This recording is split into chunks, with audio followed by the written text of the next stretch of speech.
विधानसभेच्या निवडणुकीनंतर बऱ्याच कालावधीनंतर राजकारणात सक्रिय झालेल्या श्रीगोंदा येथील माजी पालकमंत्री बबनराव पाचपुते यांचे चिरंजीव युवा नेते विक्रमसिंह पाचपुते यांच्यासोबत आमचे NTV न्यूज मराठीचे प्रतिनिधी योगेश चंदन यांनी संवाद साधला आहे।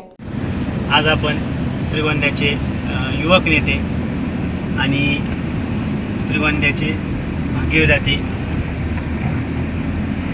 माननीय बबनदादा पाचपुते यांचे चिरंजीव विक्रमसिंह पाचपुते यांच्याबरोबर आहोत। नमस्कार दादा, नमस्कार। नमस्ते दादा, आपण बऱ्याच कालावधीनंतर राजकारणात आता ह्या लोकसभेच्या निमित्ताने सक्रिय झाला आहात, तर त्याबद्दल आपण आपणास काय म्हणावं असं वाटतं? की मधल्या काळात आमच्याही काही अडचणी होत्या, कौटुंबिक होत्या, आणि हे काही पाचपुते कुटुंबाच्या अडचणी कधीही कुणापासून लपून राहिल्या नाही, संपूर्ण महाराष्ट्राला माहिती होत्या। अनेक लोकांनी तर तर्कवितर्क असे लावले होते की याच्यामध्ये कुटुंब संपलं, आमचे कारखाने संपले। दैव बलवान होतं की याच्यातनं कार्यकर्त्यांचा जो आशीर्वाद आहे, जनतेचा आशीर्वाद आहे, याच्यातनं आम्ही बाहेर पडलो। आणि नुसते बाहेर नाही पडलो, ठीक आहे, अडचणी काही संपल्या नाहीत, पण कमीत कमी यातनं पुढे जाण्यासाठी प्रयत्न करत राहिलो। दादा कायम सांगत असतात की अडचणींवर मात करून पुढे जाणं खूप महत्त्वाचं आहे। अडचणी येतच असतात, वाईट प्रसंग येत असतात, पण वाईट प्रसंगातनं बाहेर पडून हे प्रसंग विसरून नव्याने सुरुवात केली पाहिजे। आणि परत नव्याने सुरुवात झालेली आहे, ठीक आहे। मान्य या काळामध्ये काही मधल्या काळात माझाही खूप लोकांशी संपर्क कमी झाला होता। कमी झाला याचा अर्थ नाळ तुटली नाही, आमची नाळ ही कायम लोकांबरोबरच आहे, तर ती नाळ तशीच राहणार आहे। त्यामुळं जरी ह्यात फरक पडला असला तर ते लोकांनी काही आमच्या समोरच्यांना लोकप्रतिनिधित्व करायची संधी दिली होती, त्यांच्यापेक्षा तर नक्कीच आमचा संपर्क जास्त आहे। नक्कीच दादा, आपली नाळ श्रीगोंदा म्हणण्यापेक्षा महाराष्ट्राबरोबर आपली दादांची, बबनदादांची आणि आपली नाळ नक्कीच जुळलेली आहे, ते तर नक्कीच मान्य करावं लागेल।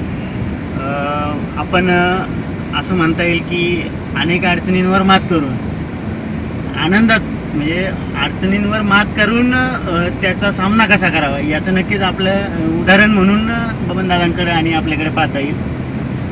आपण आता हिरडगावचा जो आपला सायकृपास कारखाना आहे, तर या संदर्भात आता मधल्या काळामध्ये की ऊस बिलं हे ते असं, तर या संदर्भात आपलं काय म्हणणं आहे नेमकं? हे काय असतं, उद्योगधंदा आहे, म्हणजे आपण जर पाहिलं एखादं कुटुंब ही प्रपंच अडचणी देऊ शकतो। त्यावेळेस एखादं खटलं असतं मोठं, तर त्यात व्यवसायात अडचणी अनेक येत असतात, पण आमचं अडचण अशी झाली की आम्ही व्यवसायाबरोबर राजकारणाशी निगडीत असल्यामुळे त्या अडचणींमध्ये वाढ झाल्या। अडचणींवर मात देणं सोपं असतं, पण तयार केलेल्या अडचणींचं कसं असतं, मग एका अडचणीतनं बाहेर पडलं की दुसरी अडचण असते। पण आम्ही आमचा धीर सोडला नाही, त्यातनं आम्ही मार्ग काढत आलो। लोकांनी आम्हाला खूप साथ दिली, शेतकऱ्यांनी साथ दिली, ते देत राहत आहेत, आणि शेतकऱ्यांनी साथ दिल्यामुळेच आजपर्यंत हा उद्योग समूह जिवंत आहे आणि कायम राहणार आहे। राजकारणाशी निगडीत असल्यामुळे त्या अडचणींमध्ये वाढ झाली। अडचणींवर मात देणं सोपं असतं, पण तयार केलेल्या अडचणींचं कसं असतं, मग एका अडचणीतनं बाहेर पडलं की दुसरी अडचण असते। पण आम्ही आमचा धीर सोडला नाही, त्यातनं आम्ही मार्ग काढत आलो। लोकांनी आम्हाला खूप साथ दिली, शेतकऱ्यांनी साथ दिली, ते देत राहत आहेत, आणि शेतकऱ्यांनी साथ दिल्यामुळेच आजपर्यंत हा उद्योग समूह जिवंत आहे आणि कायम राहणार आहे। आम्ही यातनं शेतकऱ्यांना आमच्या परीने जितका काही न्याय देता येईल हा प्रयत्न करत असतो आणि करत राहणार आहोत। आपण परिक्रमा कॉलेजचा थोडासा विषय घेऊ आपण। तर श्रीगोंदा तालुक्यात म्हणण्यापेक्षा आपण महाराष्ट्रात एक चांगल्या प्रकारे, उत्तम प्रकारे आपण एक कॉलेज तयार केलेलं आहे, तर या संदर्भात काय? हे उत्तम चालू आहे, आता KG to PG कन्सेप्ट आहे, आणि त्या अनुषंगाने आमच्याकडे बरेचसे कोर्सेस आहेत, ते उत्तम चाललेले आहेत। पॉज करेल दादा, आता सध्या लोकसभेची तयारी पूर्ण जोमात चालू आहे, आणि आपण यामध्ये आता एकदम पूर्ण उत्स्फूर्तपणे या तयारीमध्ये उतरलेला आहात।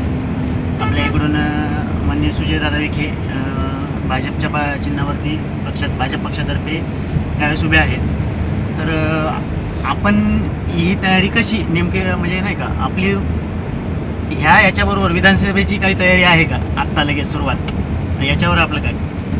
हे सगळ्यात महत्त्वाचं काय, आत्ताचा महत्त्वाचा विषय आम्हाला जो आजच्या घटीला आहे तो म्हणजे लोकसभा। आणि आम्ही ठरवलं होतं, दादांनी जाहीर सांगितलं होतं, जो कोणताही भारतीय जनता पार्टीचा उमेदवार असेल त्याचं आम्ही व आमचे सर्व कार्यकर्ते काम पण आम्हाला एक बरं असं वाटतं, पक्षांनी एक सुशिक्षित उमेदवार ह्या भागासाठी दिलेला आहे. सुजयदादा जर भारतीय जनता पार्टीमध्ये आले त्यामुळं सगळ्यांसाठी सोयीस्कर झालं, कारण एक चांगला नेता ह्या भागाला त्यांच्या रूपाने मिळू शकतो. आणि विकास व्हायचा असेल तर एक दूरदृष्टी नेत्याची गरज असते.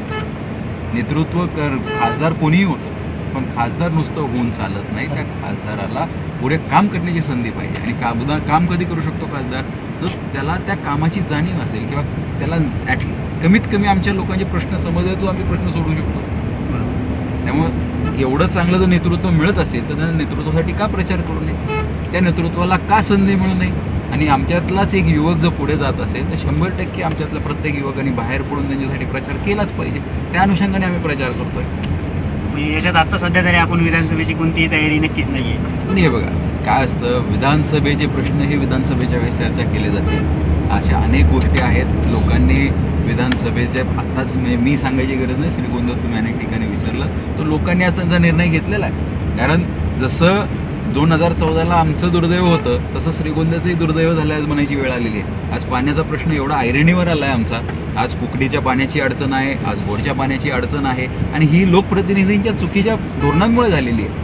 ही मी सांगायची गरज नाही, ही आज जनता बोलती आहे. त्यामुळं आम्हाला विधानसभेची तयारी करण्यापेक्षा आज लोकसभेचा उमेदवार निवडून आणणं एवढंच आमच्यासमोर टार्गेट आहे. विधानसभेची तयारी आम्ही करण्यापेक्षा या जनतेने केलेली आहे.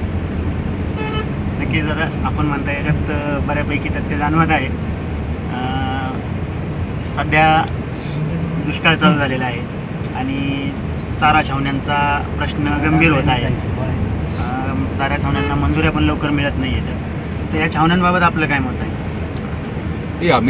मी मागेही चारा छावण्या ज्यावेळेस सुरू झाल्या होत्या 5 वर्षापूर्वी, तर त्यावेळेससुद्धा चारा छावण्यांना मी भेटीगाठी दिल्या होत्या. त्यावेळेसही प्रश्न गंभीर होता.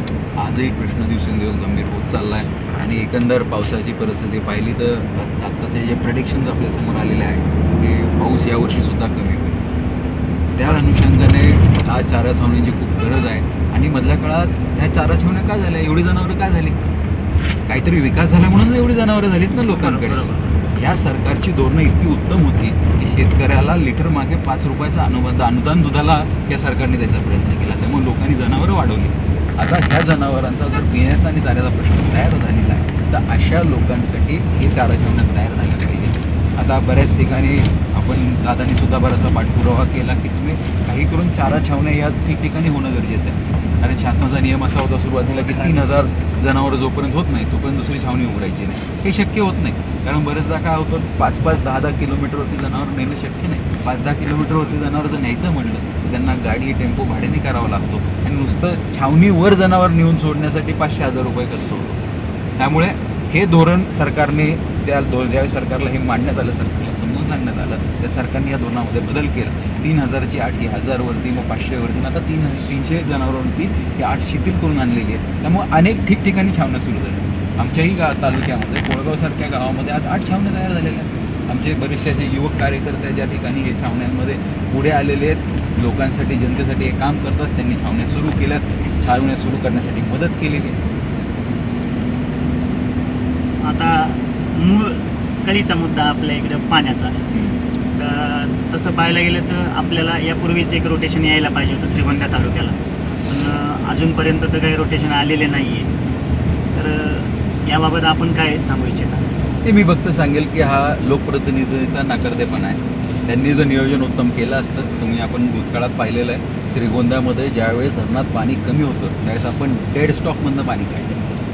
आणि यावेळेस तर धरणं 100%च्या आसपास भरली होती. एवढी भरली असताना पाणी काढता आलं नाही, ही चूक लोकप्रतिनिधींची आहे. ते सांगतात आमचं सरकार नाही, पण तुम्ही जर मांडलंच नाही तर सरकारला काय कळणार आहे? पाण्याची मागणी करायचा अधिकार हा आमदाराचा असतो. हे आमदाराला जमलं नाही, ह्याच्यामुळे तालुका अडचणीत. आमदाराने जर पाण्याचं नियोजन उत्तम केलं असतं, आमदाराने जर पाण्याची मागणी उत्तम केली असती तर तालुक्याला ही वेळ आली नसती. दादा, आता जाता जाता एकच मी म्हणेल की आपण युवकांना काय संदेश देऊ इच्छिता?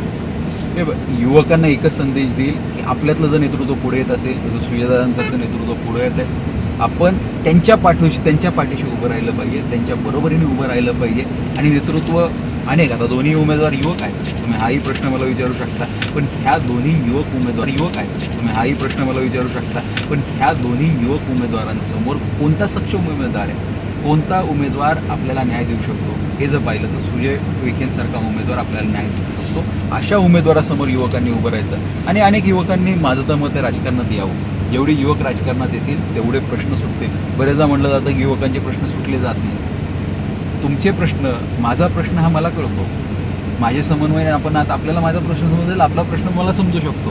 पण आपल्यापेक्षा जर आपण युवकांना संधी देत असेल, युवक जर पुढचे येत असतील, माझं असं म्हणणं नाही की थेट खासदार आमदार युवक झाले पाहिजे. तुम्ही स्थानिक स्वराज्य संस्थेपासून सुरू जरी झाली सुरुवात युवकांची, कोणी ग्रामपंचायत सदस्याचा युवक झाला, तिथं पंचायत समिती सदस्य युवक झाला, जिल्हा परिषद सदस्य युवक झाला, तर नक्कीच युवकांना एक संधी मिळू शकेल, युवकांचे प्रश्न सुटू शकतील आणि सर्वात महत्त्वाचं युवकांना एक व्यासपीठ मिळू शकेल. त्यामुळे युवकांनी राजकारणात आलं पाहिजे. ज्या ठिकाणी संधी मिळेल त्या ठिकाणी त्यांनी संधी सोडू नये, हे माझं वैयक्तिक मत आहे. धन्यवाद दादा. दादांच्या बरोबर आज रोहित गायकवाड, भाजपाचे विद्यार्थी संघटनेचे तालुकाध्यक्ष, तसेच परेश जाधव शहराध्यक्ष आहेत, ते विजयसिंह गुंड दादांचे सहकारी आहेत ते, नंतर भाजपचे सरचिटणीस ओबीसी संघटनेचे प्रतीक बनकर, संग्राम लगड युवा नेते कोळगावचे आणि राम बांडे हेही दादांसमवेत आज आपल्याबरोबर आहेत. तर मी सर्वांचं पुनश्च एकदा धन्यवाद देतो.